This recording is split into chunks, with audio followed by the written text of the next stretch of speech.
والصلاة والسلام على أشرف المرسلين سيدنا مولانا محمد النبي الأمي الحبيب العالي القدر العظيم الله الفاتح لما أغلق والخاتم لما سبق ناصر الحق بالحق والهادي إلى صراطك المستقيم صلى الله عليه وعلى آله وأصحابه حق قدره ومقداره العظيم. سبحانك لا علم لنا إلا ما علمتنا إنك أنت العليم الحكيم. اللهم علمنا ما ينفعنا وانفعنا بما علمتنا وزدنا علما.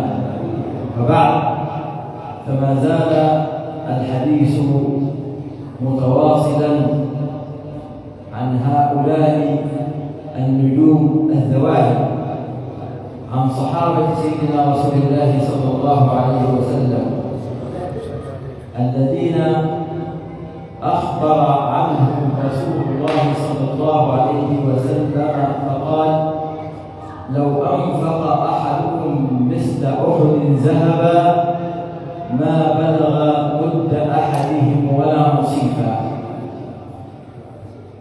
واليوم نتحدث عن نجم من هؤلاء النجوم، وأيضا وإن كان غير معروف لدى الكثير من المسلمين ولكنه معروف عند المولى سبحانه وتعالى ومعروف في الملأ الأعلى.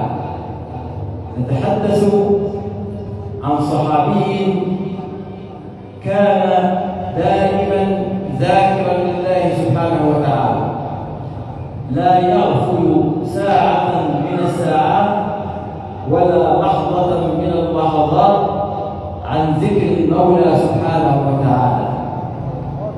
هذا الصحابي الجليل رضي الله عنه كان لا يمر في طريق من الطرقات إلا وهو يذكر الله سبحانه وتعالى، وإذا مر في طريق لم يذكر فيه الله سبحانه وتعالى عاد هذه الخطوات حتى يذكر الله فيها سبحانه وتعالى لحرصه على كثرة ذكر الله. هذا الصحابي العظيم كان له ذكر عظيم جميل من أعظم الأذكار، إذا حافظ عليها المسلم أكرمه المولى سبحانه وتعالى بأن يذكره وأن يوسع رزقه وأن يفرج كربه. ذكر يتكون من 4-5 كلمات فقط، ولكنه عظيم الأجر. هذا الذكر هو ذكر التسبيح لله سبحانه وتعالى. لماذا؟ لأن هذا الصحابي سمع كثيرا من رسول الله صلى الله عليه وسلم عن فضل تسبيح المولى سبحانه وتعالى، وقرأ في القرآن الكريم الكثير والكثير من الآيات التي تحث على كثرة التسبيح. فالتسبيح جاء في القرآن الكريم بصيغة الماضي وصيغة المستقبل وصيغة الأمر. فقال الله تعالى: سبح لله ما في السماوات والأرض. أمر ماضي سبح لله، ويسبح لله ما في السماوات وما في الأرض. وبصيغة الأمر: سبح اسم ربك الأعلى. وسمع من رسول الله صلى الله عليه وسلم قوله: أيعجز أحدكم أن يكسب في اليوم 1000 حسنة؟ أيعجز أحدكم أن يكسب في اليوم 1000 حسنة؟ قالوا: كيف ذلك؟ قال: يسبح 100 تسبيح. يعني 100 تسبيح بس تسبحها في اليوم تكسب كام؟ 1000 حسنة. ويعطيك المولى سبحانه وتعالى 1000 درجة ويمحو عنك 1000 خطيئة ب100 تسبيحة. هذا الصحابي الجليل الذي نتحدث عنه اليوم، وإن كان اسمه ربما الكثير منا يسمع يسمعه لأول مرة. اسمه سيدنا حذير.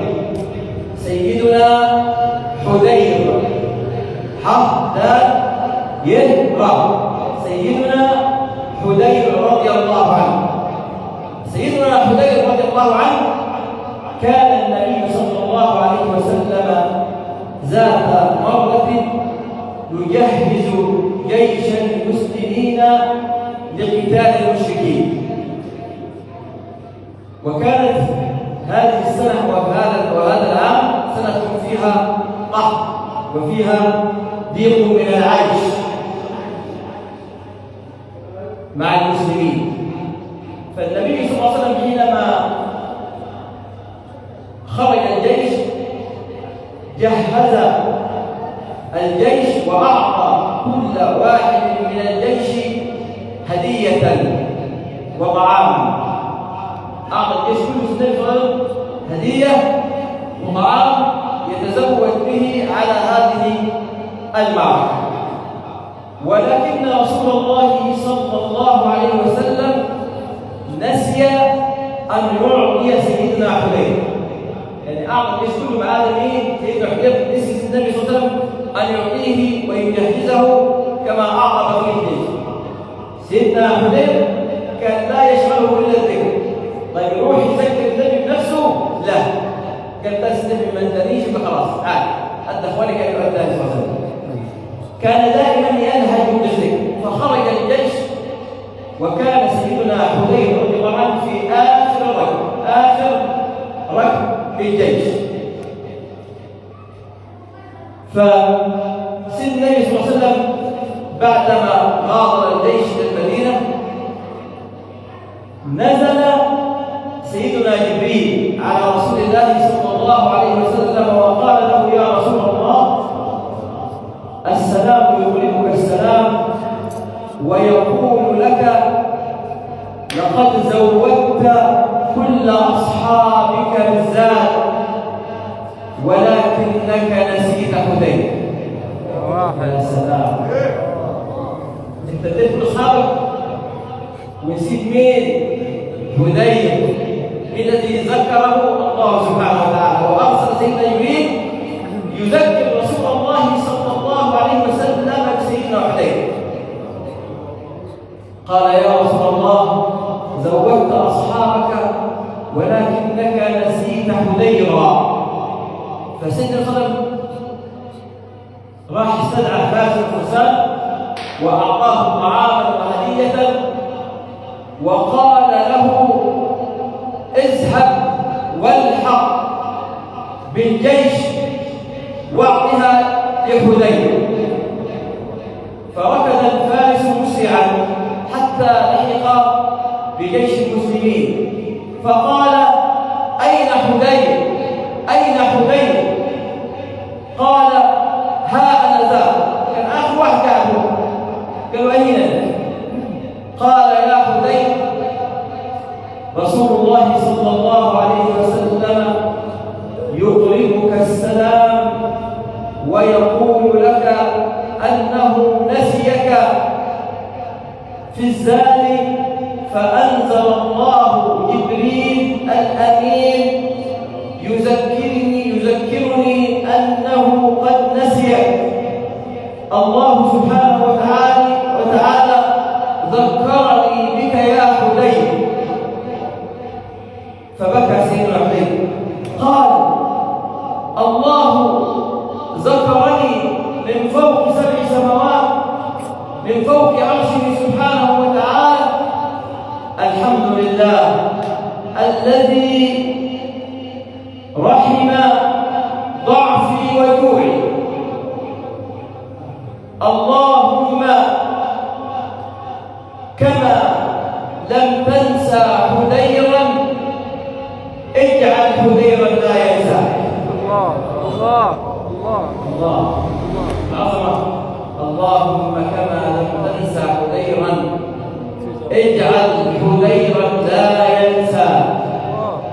ما هو الذكر الذي كان دائما ما يذكر به سيدنا حذير؟ وسيدنا النبي صلى الله عليه وسلم قال لهذا الصحابي الذي لحق به، واحفظ عنه ما يقول، واحفظ عنه ما يقول. كان سيدنا حذيفة دائما يقول ايه؟ لا اله الا الله والله اكبر والحمد لله سبحان الله ولا حول ولا قوة الا بالله نعم الزاد هي يا رب. لا اله الا الله والله اكبر والحمد لله سبحان الله ولا حول ولا قوة إلا بالله نعم الزاد هي يا رب. هذا هو ذكره. فمن يحافظ على هذا الذكر العظيم كلمات بسيطة، لا إله إلا الله، وإذا قلت سبحان الله والحمد لله ولا إله إلا الله والله أكبر ولا حول ولا قوة إلا بالله العظيم نعم الزاد هي يا رب، أعطاك الله ما تتمنى. فقال سيدنا حذيفة اللهم إنك كما لم تنسى حذيرا فاجعل حذيرا لا ينسى. فرجع الصحابي إلى رسول الله صلى الله عليه وسلم وقال له ما قاله سيدنا حذيفة، قال اللهم كما لم تنسى حذيرا فاجعل حذيرا لا ينسى. فقال صلى الله عليه وسلم والذي نفسي بيده لو نظرت إلى السماء حينما كان يقولها لوجدت نورا بين السماء والأرض. الله. هذا الصحابي العظيم سيدنا حذيفة علينا ألا ننسى اسمه ولا ننسى ذكره الذي كان يذكره رضوان الله تعالى عليه. نسأل الله سبحانه وتعالى أن يعرفنا حقيقة المعرفة بهؤلاء النجوم، وأن يوصلنا بهم، وأن يوصلنا